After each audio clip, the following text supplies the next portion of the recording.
Bienvenue dans Wolfeo Show. Aujourd'hui, on va parler de comptes réseaux sociaux, réseaux professionnels. Est-ce qu'il faut créer des pages réseaux sociaux? Bref, j'ai la question avec Ingrid qui est juste à côté de moi. On va revenir juste après, comme d'habitude, le jingle.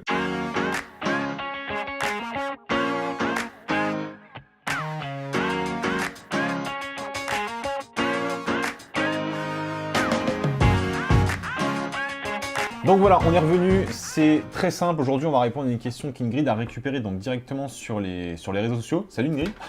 Salut. Alors c'est Julien qui nous a demandé aujourd'hui, est-ce qu'il faut créer des comptes professionnels sur les réseaux sociaux? Est-ce qu'il faut créer des comptes professionnels sur les réseaux sociaux? C'est ça, de la part de Julien. C'est une très bonne question, très très bonne question. D'ailleurs, si jamais vous avez des questions, n'hésitez pas dans la zone de commentaires, mettez-nous des questions et juste, posez-nous des questions sur le prochain Wolfeo Show parce que chaque jeudi, on répond à vos questions, vos interrogations sur le marketing, sur la technique, sur le business, sur l'entrepreneuriat. Bref, des questions qui vous intéressent pour développer vos revenus et en l'occurrence ici, pour savoir s'il faut avoir des comptes sur les réseaux sociaux et surtout des comptes professionnels. Alors, si je peux répondre à cette question-là, il y a une première chose déjà de base. Le compte personnel et le compte professionnel, il faut absolument les séparer. C'est-à-dire que votre profil Facebook, c'est un profil personnel. Donc, dès le début, il faut le séparer littéralement et créer une véritable page. Pourquoi? Je vous donne une anecdote assez simple. J'ai une amie qui s'appelait Biba, si je ne dis pas de bêtises, qui avait plus de 5000 abonnés donc, sur son propre profil. Et donc déjà, le problème de ce profil perso, c'est qu'après 5000 personnes qui vous suivent, 5000 amis finalement qui vont s'abonner et qui vont devenir amis finalement avec vous sur Facebook si vous voulez, eh bien vous ne pouvez pas aller au-dessus de cette fameuse barre. Donc c'est-à-dire que vous êtes complètement limité, vous ne pourrez pas dépasser 5000 amis sur votre page Facebook.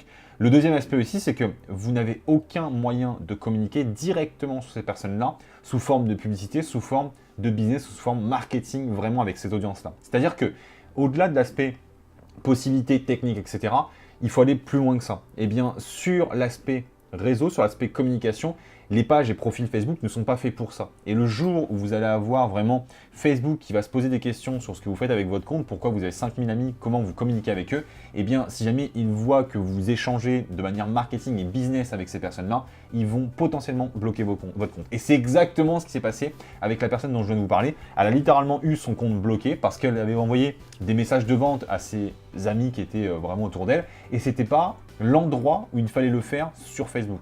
Non, l'endroit où il faut le faire sur Facebook, c'est sur des pages, c'est vraiment sur des pages Facebook, c'est sur des profils business Instagram, c'est sur éventuellement une chaîne YouTube. Vous pouvez le faire, c'est l'objet de ces plateformes-là, c'est l'objet de ce type de profil. Donc la base, est-ce que vous devez créer vraiment des comptes profils sociaux ou des comptes professionnels sur les réseaux sociaux?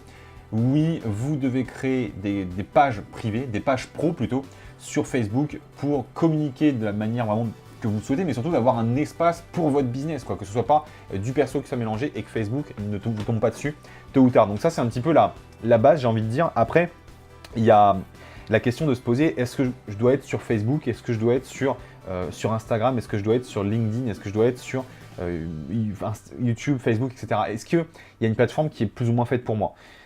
Si je peux répondre à une question très simple déjà, c'est que quel que soit votre business, vous avez du business potentiel sur la plateforme Facebook.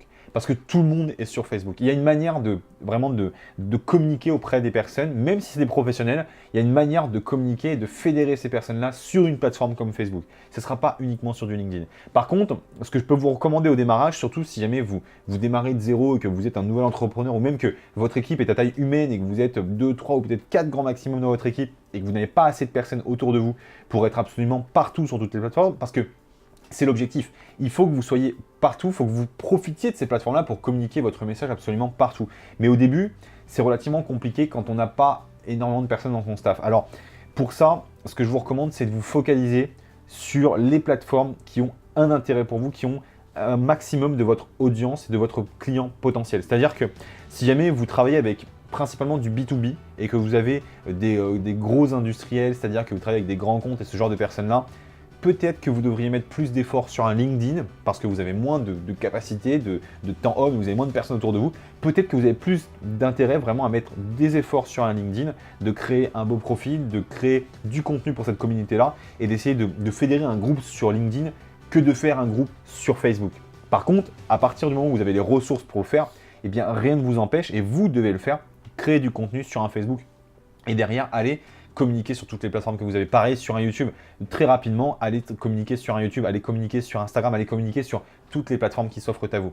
Dans tous les cas, quel que soit votre secteur, vous avez la possibilité de trouver une approche, de trouver vraiment une façon de vous communiquer finalement avec les plateformes, en tout cas de trouver une manière native de communiquer sur ces plateformes-là. Donc, si vous avez que du professionnel, commencez par un LinkedIn effectivement et après expandez le truc, vraiment étendez un peu le truc à toutes les autres plateformes.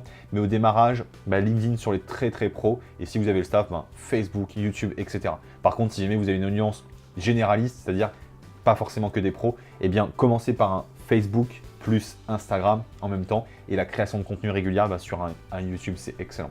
Facebook minimum. Donc voilà, j'espère vraiment que j'ai répondu à la question. Eh bien, on va arrêter là, je pense, la vidéo. Dans tous les cas, si jamais vous avez des questions, n'hésitez pas, comme d'habitude, en dessous de la vidéo, vous avez la zone de commentaires, cliquez dessus, posez-nous vos questions et dites-nous ce que vous en pensez. Si jamais vous avez déjà, par exemple, créé votre page Facebook, essayez de nous dire pourquoi vous avez créé votre page Facebook dans la zone de commentaires. Ça m'intéresse et est-ce que ça vous permet de toucher votre audience idéale. Donc voilà, c'était Ingrid avec moi. On se dit à bientôt. Salut Ingrid. À bientôt. Ciao, ciao et on se retrouve dans un prochain épisode du Wolfeo Show. Ciao, ciao, c'était Kevin.